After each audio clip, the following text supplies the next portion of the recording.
tu es comme ça devenu en quelques mois entre guillemets la spécialiste Facebook Live, puisque tu as bien sûr ton show que tu avais commencé à initier seul, et maintenant tu travailles en partenariat avec Webmarketing.com, et très bientôt tu vas sortir un nouveau Facebook Live dédié pour toi. Ouais. Donc en fait, Facebook Live, est-ce que ça peut être vraiment un outil unique pour générer du trafic, ou c'est, comme le pensent certaines personnes, être un truc accessoire pour les jeunes? Alors, c'est sûrement un truc accessoire pour les jeunes aussi, comme tout, mais de toute manière, quand a commencé Facebook, Twitter, etc., tout le monde disait ouais, c'est un truc accessoire pour les jeunes. Je veux dire, je me souviens au début de Twitter, les gens se demandaient mais qu'est-ce que c'est, à quoi ça sert?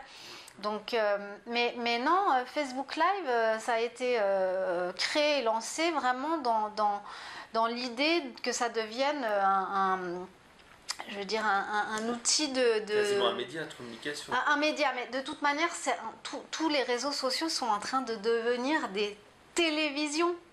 C'est extraordinaire ce qui se passe maintenant. Avec Twitter qui devient une télé, Snapchat aussi, ils sont en train d'acheter des programmes de maisons de prod, de grosses maisons de prod. Il n'y aura plus TF1, Antenne 2, je ne sais pas quoi. On regardera Twitter et Facebook et Snapchat si les pauvres. Et donc toi, en fait, tu as décidé de te spécialiser là-dessus. Donc tu as une stratégie que je trouve vraiment intéressante et intelligente, puisque tu as commencé d'abord par faire tes propres lives, et ensuite tu t'appuies sur une plateforme existante, donc Webmarketing.com. Ça te permet d'avoir une visibilité sur un carrefour d'audience. Mais comment fais-tu plutôt pour que tes Facebook Live soient un vrai succès à chaque fois, parce que il y a plusieurs milliers de vues en replay, mais aussi en live. Comment tu fais? Quels sont tes petits secrets? Alors, déjà, il faut être très honnête, être sur une plateforme comme Webmarketing.com, c'est une opportunité. Et je remercie d'ailleurs Sylvain de m'avoir accueilli sur cette plateforme, puisque lui, ça fait quand même 10 ans qu'il a cette plateforme. Et chapeau à lui d'avoir fait ce qu'il a fait. Il a gagné des Golden Blog Awards, etc. Et je crois qu'on s'est un peu trouvés, lui et moi, quoi. Donc ça tombait bien. Je pense que lui, il n'a pas le temps de faire ça. Et moi, j'avais besoin d'une maison, on va dire, qui m'héberge, parce que j'avais plein de choses à dire et j'avais surtout envie d'enseigner ce que j'ai toujours fait et ce que je continuerai à faire. Mais je voulais quand même enseigner à des gens, quoi, pas dans le vide. Alors ce que je faisais avant, c'était moins structuré, quand je faisais des trucs toute seule. Et puis le fait d'avoir collaboré en fait avec Webmarketing.com m'a obligée vraiment de me structurer et voilà, je pense ça. Oui, parce qu'il y a un rendez-vous régulier, voilà.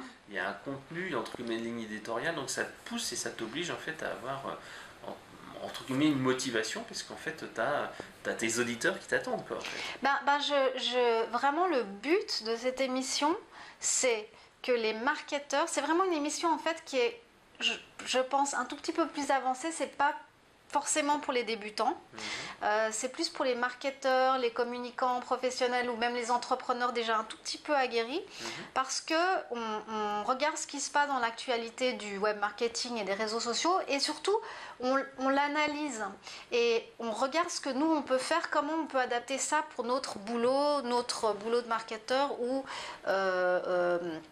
comme entrepreneur, comment on va adapter toutes ces nouveautés-là. Et voilà, c'est ça qui est très... D'ailleurs, il y a eu pas mal de nouveautés qui sont arrivées sur Facebook. Là, le fait de pouvoir faire du Facebook Live depuis son ordi, les outils en fait que par exemple notre ami qui est juste à côté, Thomas, utilise pour faire des broadcasts. Toi, tu les as expérimentés un petit peu. Qu'est-ce que tu utilises?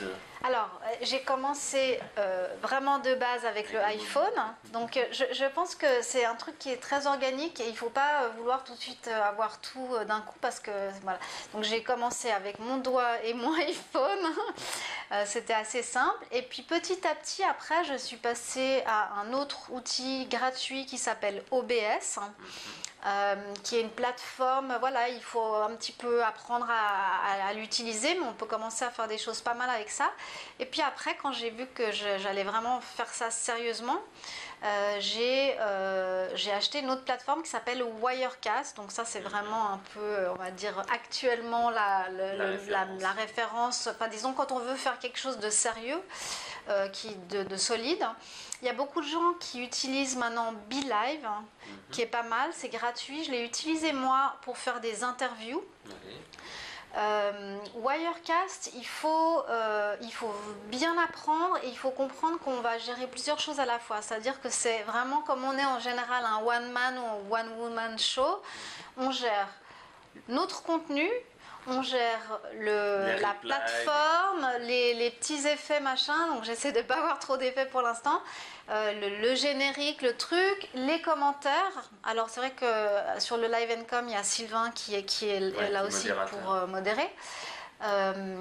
Donc il faut en fait être très multifonction. Voilà.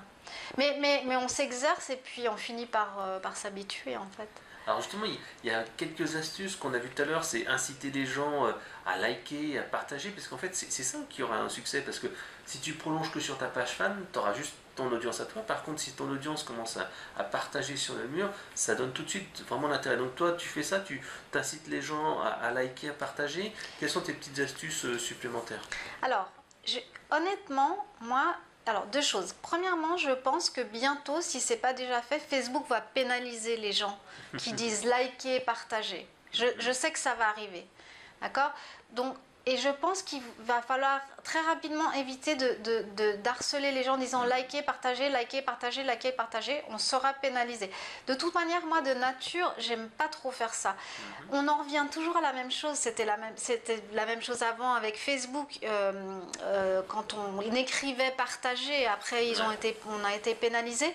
Je pense encore et toujours, on va redire chaque fois la même chose, mais on réinvente pas la roue. Créer du contenu de qualité que les personnes qui vous écouteront auront envie de partager. Voilà. C'est vrai que tu disais tout à l'heure, le live, enfin certaines personnes disent que le live va changer et va devenir la nouvelle manière de bloguer. C'est-à-dire que le contenu écrit va être remplacé par du blogging. Alors, par de la vidéo. Ouais, bah oui, moi je suis persuadée que c'est par là qu'on va. Qui pourrait être vraiment dommage parce que les gens ne liront plus du tout.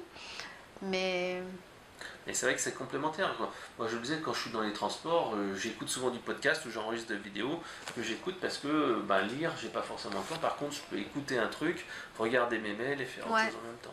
Ouais. Bon, alors là, tu es une des rares personnes qui peut faire tout ça à la fois. Un des rares hommes, je dirais. En tout cas, ça me permet en tout cas de me distraire quand j'ai pas l'énergie, des fois je reste un peu à écouter soit de la musique, soit justement une petite vidéo, et c'est vraiment intéressant. Je pense, puisque je vais lancer donc ma nouvelle émission, je pense qu'il faut, encore une fois, créer du contenu. Moi je fais des lives vraiment pour enseigner des choses aux gens, comme toi tu fais ton blog pour enseigner aux gens des choses. D'accord ? Et tant que les gens ils apprennent quelque chose et que ça va les aider dans leur job, ils vont revenir. C'est pour ça aussi que les gens reviennent peut-être les semaines d'après. Mais ceci dit, je suis quand même en train d'étudier les manières, effectivement, de driver les gens. Donc voilà, ce que je compte faire. Je ne l'ai pas encore fait, mais c'est ce que je vais faire et je pourrais vous en parler après pour savoir si ça a marché. Ouais, c'est ça. Mais donc, première chose que je vais faire, c'est je vais faire des Facebook Ads vidéo. D'accord. Ouais. En ciblant évidemment tous les gens potentiellement qui seraient intéressés par lancer son Facebook Live pour le business. D'accord. Je vais les emmener sur une page d'atterrissage où ils vont me donner leur email. D'accord. Parce que je veux quand même leur email. Je ne veux pas juste leur dire. Je veux pas juste leur dire, voilà. Et d'ailleurs, je profite si vous voulez être notifié du lancement de cette nouvelle émission sur Facebook Live. Sur Facebook Live, vous pouvez aller sur catherinedar.live et vous inscrire justement pour recevoir les informations pour le lancement. Mais donc j'en reviens. Donc première chose, il y a ça. Driver les gens par des publicités. Et puis, évidemment, essayer de faire des interviews comme je fais avec toi ou des partenariats. Quoi d'autre encore? Il y a un truc très intéressant que je vais faire. Hein. C'est un peu en avant-première ce que je vous dis, c'est du primeur. C'est que j'ai vu quelqu'un faire ça et j'ai adoré la stratégie. Donc, en gros, qu'est-ce qu'elle fait? Elle drive les gens sur un groupe privé, Facebook, privé. ou public. Hein. Elle fait des masterclass. C'est une américaine qui s'appelle Molly Mahoney, que j'adore. Et elle les drive pour une masterclass et elle va driver les gens dans son groupe. Donc, ça lui fait venir des gens dans son groupe. Ensuite, elle fait sa masterclass à haute valeur ajoutée. Par contre, elle va laisser son live seulement 24 heures. Ah oui, donc les gens, ils sont précipités. Voilà. Pour le truc. Première chose.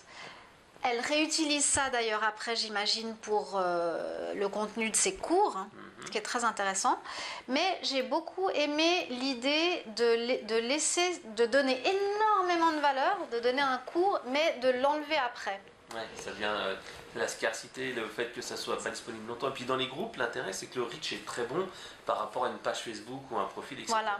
Il y a ça aussi, donc moi j'ai pas pu entendre Antoine Pétavin parler tout à l'heure des groupes, mais c'est vrai que moi aussi récemment j'ai ouvert mon groupe comme tout le monde, puisque c'est vrai que la page ne marche plus du tout.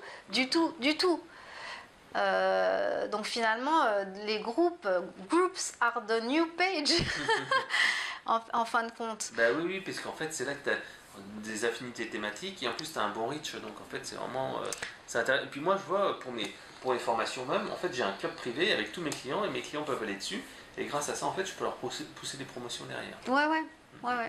Maintenant, ça c'est vraiment un autre sujet, on peut en parler une autre fois. Moi je suis pas du tout pro là-dedans, mais c'est intéressant aussi de voir quand on commence un groupe, hein, comment est-ce qu'on va pouvoir engager les gens au début. Parce qu'il y a peut-être beaucoup de gens qui vont venir s'inscrire à votre groupe, hein, mais moi je vois, c'est les débuts, c'est pas forcément évident. Ouais. Et en plus de ça, il faut pas, toi tu le sais parce que tu animes au moins un groupe, voire plus, il faut quand même beaucoup de temps pour la modération du... Mais bon, oui, on s'éloigne du parce qu'en fait, tu as beaucoup de gens qui sont là pour utiliser les groupes pour faire la publicité. En plus, tu as des applications comme Mass Planner qui peut publier sur plein de groupes en même temps. Bon, c'est souvent punissable par Facebook, mais c'est vrai que les groupes sont parfois spammés et ça prend du temps à modérer. Et si tu ne modères pas, tu es obligé au minimum, quand tu es l'auteur du groupe, de répondre aux gens, parce qu'autrement, s'il n'y a personne qui répond à des questions, ça fait vite et personne ne pose plus de questions. Donc voilà, moi je pense effectivement que faire des Facebook Live sur un groupe, hein, pour commencer, moi je vais lancer mon émission, je ne vais pas faire sur le groupe, je vais quand même le faire sur une nouvelle page que j'ai lancée. Mais j'imagine qu'au début je vais faire pas mal de publicité. Et puis avec le réseau que tu as maintenant, la visibilité que tu as récupérée via Web Marketing Com, tout de suite ça va te donner une base de travail pour récupérer. Ouais. Non mais j'ai vraiment envie en fait d'avoir des gens qu'on entre dans un processus ensemble en fait, et de voir les gens passer de commencer avec un petit téléphone à lancer leur émission et après les voir vraiment continuer quoi. Et d'ailleurs j'avais envie pour le cours que je vais lancer, c'est un truc complètement fou, je sais pas si je vais le faire, mais j'ai tellement envie que les gens le fassent, parce que l'idée ce sera peut-être 6 semaines, je pense, 6 ou 8 semaines, de dire pendant 6 semaines, voulez-vous lancer sur Facebook Live, on le fait pendant 6 semaines. Et c'est un truc un peu fou, je sais pas si je pourrais le faire pratiquement, de dire aux gens, si vous, je dis n'importe quoi, vous payez 3, 5, et si vous ne finissez pas le cours, vous payez 5, si vous finissez le cours et vous lancez votre émission, je vous rembourse un tiers. Vraiment, tu sais, pour pousser les gens à le faire vraiment. Ben, c'est vrai que là, tu as Christian Mingret qui a sorti une formation vidéo, que c'est la méthode des 4 quarts, où il explique comment motiver les gens à suivre une formation. Et dans les trucs, il y a des résultats. S'ils ont réussi à faire ça, à ce moment-là, ils ont Voilà. des trucs, etc. Et j'essaie de trouver, parce que évidemment, s'il y a beaucoup de gens qui s'inscrivent, tu peux pas commencer à rembourser tout le monde parce que ça prend du temps. Mais j'ai vraiment envie, moi, mon rêve, c'est avec l'émission, le groupe d'ailleurs que j'ai commencé maintenant, de voir les gens commencer. Et même ceux qui ont déjà commencé, qu'on apprenne tous ensemble et d'être vraiment d'être une source, parce que moi je fais beaucoup de veille forcément aussi, de leur dire bah voilà, il y a cet outil qui est sorti, il y a cette stratégie qui peut être intéressante, etc. etc. Et puis il y a un autre truc que j'ai vu aussi qui est pas mal, hein, du même ordre en fait, c'est les gens qui offrent une formation qui vendent alors très très cher. J'ai vu, c'est une américaine qui a fait ça récemment, qui s'appelle Jenna Sword, je crois. Je ne sais pas si tu connais. Et elle a dit voilà, on va filmer en live cette formation. Oui. Et elles l'ont filmé pas bien, si tu veux. Elles étaient là-bas devant un écran. Mais pendant le live, tu pouvais entendre tout ce qu'elles disaient, sans avoir forcément accès au support. Et c'était, je crois, une dizaine d'heures, hein, en plusieurs fois. Et après, finito, évidemment. Et il paraît que ça a super bien marché, qu'elles ont vendu plein On parlait de monétisation tout à l'heure, de comment monétiser.